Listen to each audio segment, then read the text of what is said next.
आगे हम डिस्कस करेंगे related to scattering of light, प्रकाश के प्रकीर्णन के बारे में हम पढ़ेंगे। प्रकीर्णन एक प्रोसेस होता है जिसमें कोई भी लाइट वेव मीडियम में प्रेजेंट इररेगुलर साइज अनियमित आकार के कण के साथ टकरा के सभी डायरेक्शंस में फैल जाता है, सभी डायरेक्शंस में फैल जाता है। अनियमित आकार के कण के साथ टकरा के सभी डायरेक्शंस में फैल जाता है, तो ये कहलाता है प्रकाश का प्रकीर्णन। अब एक चीज ध्यान दीजिए, जैसे अपने पास प्योर वाटर है, कलरलेस होता है, उसमें नमक मिला दो व्हाइट हो जाएगा, उसके अंदर चीनी मिला दो येलोइश हो जाएगा, समुद्र का पानी नीला दिखाई देता है। इसका मतलब है कि पानी जब वो पूरी तरह से एक जैसे मॉलिक्यूल से बना तो कोई कलर नहीं है। तो ये जो कलरिंग आ रही है ये किसकी वजह से आ रही है? इस इररेगुलर साइज पार्टिकल अनियमित आकार के कण के आ रही। The light separate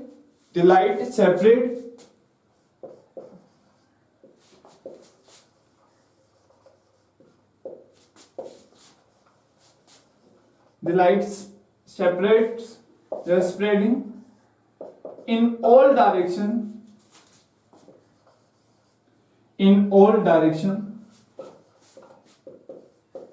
when it strikes with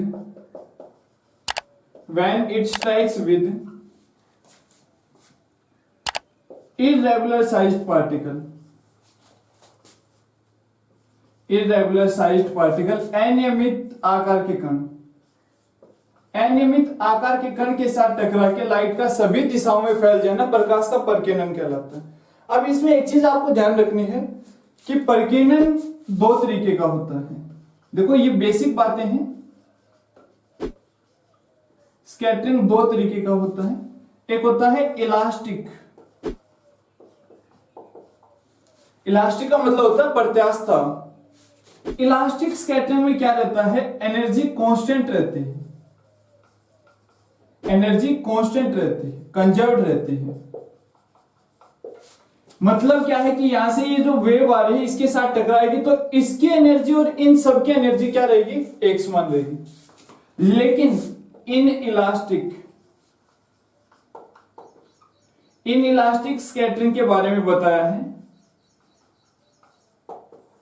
अपने महान साइंटिस्ट सीवी रमन ने। किसने बताया है? सीवी रमन ने बताया है, और इसी के लिए इन्हें नोबेल प्राइज दिया गया है। इन इलास्टिक स्कैटरिंग के बारे में सीवी रमन ने बनाया। अब इन्हीं को रिस्पेक्ट देने के लिए आप जानते हैं कि 28 फेब को हम नेशनल साइंस डे मनाते हैं। नेशनल साइंस डे 28 फेब को हम नेशनल साइंस डे मनाते हैं। अब यहां से आपको देख रहा है स्कैटरिंग, इलास्टिक, इन इलास्टिक। अब एक और चीज आपके पास आएगी स्कैटरिंग में, इस पार्टिकल साइज के अकॉर्डिंग अपने पास रिले स्कैटरिंग रहेगी, अपने पास रमन स्कैटरिंग रहेगी, अपने पास माई स्कैटरिंग रहेगी, यानी अलग अलग कैटेगरीज यहां पे आने वाली हैं। तो चलिए सबसे पहले इस चीज से आगे बढ़ते हैं, हम phenomena based on scattering of light पढ़ते हैं।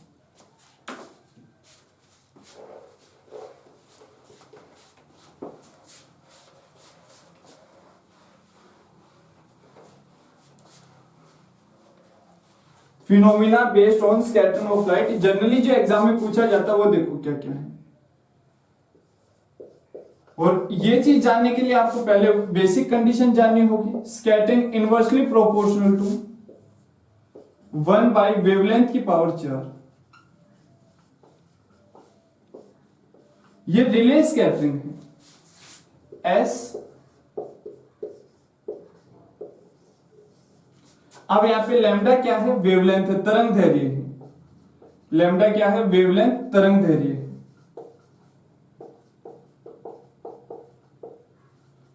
और डिस्पर्जन ऑफ लाइट में हम जानते हैं कि जो वेवलेंथ रहता है लैम्डा की, अगर मैं बात करूं, मिनिमम किस कलर के लिए रहेगा और मैक्सिमम किस कलर के लिए रहेगा? तो मैक्सिमम रहता है ये रेड के लिए और मिनिमम रहता है वॉयलेट के लिए। इसका मतलब है कि सबसे ज्यादा फैलने वाला कलर कौन सा होगा अपने पास? वॉयलेट, और सबसे कम फैलने वाला होगा रेड। अब यहां से मैं देखता हूं कि रेड कलर, पहला पॉइंट आया है मेरे पास रेड कलर। रेड कलर का क्या रहेगा, मिनिमम स्कैटरिंग, न्यूनतम परकिरण, और अगर न्यूनतम परकिरण है तो visible for maximum distance, visible for maximum distance, अधिकतम दूरी तक दिखाई देगा, विजिबल फॉर मैक्सिमम डिस्टेंस। यही कारण है कि इसका यूज करते हैं हम सर्च लाइट के रूप में। सर सर्च लाइट कौन सी, जो आप मेले में से लेके आते हो ना, लेजर लाइट, वास्तव में लेजर लाइट ना होगी वो सर्च लाइट रहती है। कलर कैसा रहता है उसका, रेड क्यों रहता है, क्योंकि रेड कलर सबसे कम फैलेगा, और सबसे कम फैलेगा तो सबसे ज्यादा दूरी तक दिखाई देगा, ये चीज। और ये फिनोमेना किस पे बेस्ड है, स्कैटरिंग ऑफ लाइट पे। उसके बाद जितने भी अपने डेंजर सिग्नल होंगे, जितने भी डेंजर सिग्नल होंगे, जैसे आपने देखा हो बड़े बड़े टावर्स के ऊपर रेड लाइट लगी होती है, या एरोप्लेन वगैरह जब रात के समय फ्लाई करते हैं तो कैसे सिग्नल शो करते हैं, वो रेड सिग्नल शो करते हैं। और इसके अलावा आप देखते हो जितने भी इमरजेंसी सिंबल होंगे,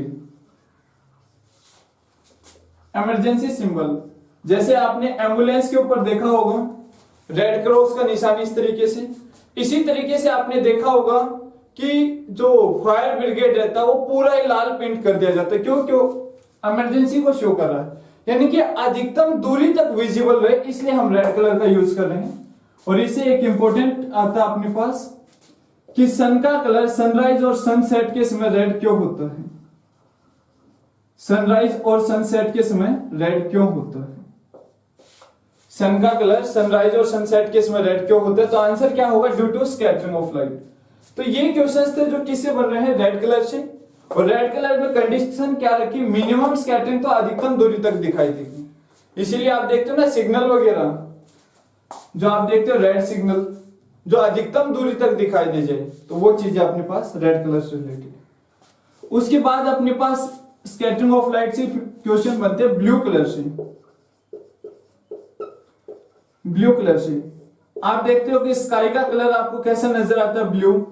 ओशियन या सी वाटर का कलर आपको कैसा नजर आता है, ब्लू। ये किसके कारण है, ये स्कैटरिंग ऑफ लाइट के कारण है। इसके बाद देखो ये था अपना बेसिक पार्ट, इसके बाद कुछ चीजें हम और ऐड करते हैं इसके अंदर, वो ध्यान दीजिए। वो है अपने पास माई स्कैटरिंग। अभी जो रिसेंट में एग्जाम में आना स्टार्ट हुआ है Mie scattering, means scattering is independent of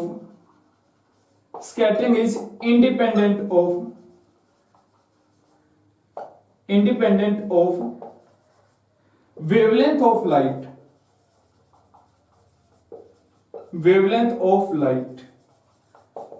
ये प्रकाश के तरंग दैर्ध्य पे डिपेंड नहीं करता है। इट मीन्स इसे हम नाम दे सकते हैं इक्वल स्कैटरिंग का।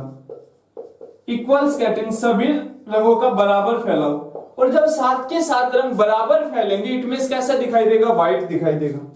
तो इसके एग्जाम्पल क्या है, एग्जाम्पल अपने पास व्हाइट कलर ऑफ किसका, सफेद रंग, फॉग का, क्लाउड का, या स्मोक का, धुएं का।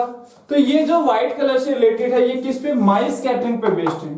देखो दोनों चीजें हैं डिफरेंट, ये रिले स्कैटरिंग है, ये माई स्कैटरिंग है। उससे पहले रिले और माई स्कैटरिंग इलास्टिक थे, रमन ने बताया इन इलास्टिक स्कैटरिंग के बारे में, इसलिए उसे नोबेल प्राइज दिया गया। तो आपसे पूछे सीवी रमन किससे, फिजिक्स से, किससे, सीवी रमन संबंधित है अपना स्कैटरिंग ऑफ लाइट से, और कौन से स्कैटरिंग, इन इलास्टिक स्कैटरिंग। तो ये चीजें हमें दिखाई दे रही है स्कैटरिंग ऑफ लाइट से। कैसे, ये वेवलेंथ पे डिपेंड करती है, किस कलर के लिए सबसे कम, किसके लिए सबसे ज्यादा। यहां से रेड कलर से क्या क्वेश्चन बनते हैं, माई स्कैटरिंग से क्या बनते हैं, ब्लू कलर से क्या बनते हैं। उसके बाद हम देखते हैं कई बार क्वेश्चन बन जाता है कोलाइडल सॉल्यूशन में,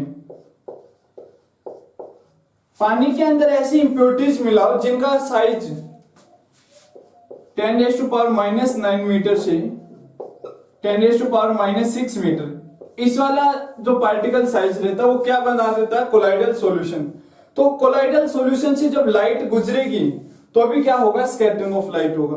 और स्कैटरिंग ऑफ लाइट का सबसे इंपॉर्टेंट फिनोमिना अभी मैं आपको समझा रहा हूं, जिसका नाम है Tyndall effect.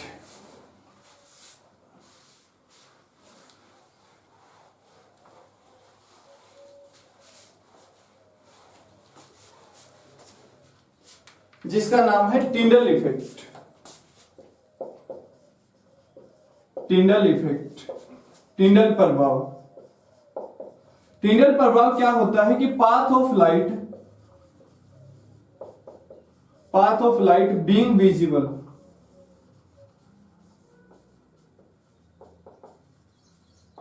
Path of light being visible, वो कहलाता है टिंडल इफेक्ट। अब उसके बाद हम आगे बात करते कैसे।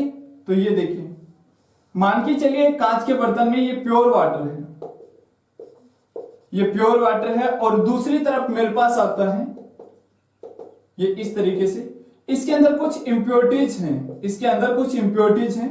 यहां से टॉर्च से जब लाइट डालोगे आप, तो टॉर्च से लाइट डालने पे आप देखोगे कि इसके अंदर से लाइट का रास्ता दिखाई नहीं दे रहा, लेकिन इसके अंदर से लाइट का रास्ता दिखाई दे रहा है।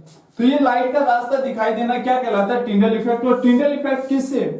ये छोटे छोटे पार्टिकल्स के कारण हो रहा है। तो किस फिनोमिना पे बेस्ड है? ये स्कैटरिंग पे बेस्ड है, स्कैटरिंग ऑफ लाइट पे बेस्ड है। तो ये था अपना स्कैटरिंग ऑफ लाइट। किस पे बेस्ड है, कैसे बेस्ड है, माई स्कैटरिंग क्या है, इलास्टिक क्या है, इनइलास्टिक क्या है, टिंडल इफेक्ट क्या है। जैसे आप देखते हो ना, रात ये बादलों के पीछे से सनरेज आपको दिखाई दे रही हैं, तो ये जो लाइट का रास्ता जब भी दिखाई दे वो टिंडल इफेक्ट है। रात के समय टॉर्च का जो लाइट का रास्ता दिखाई देता है वो भी टिंडल इफेक्ट।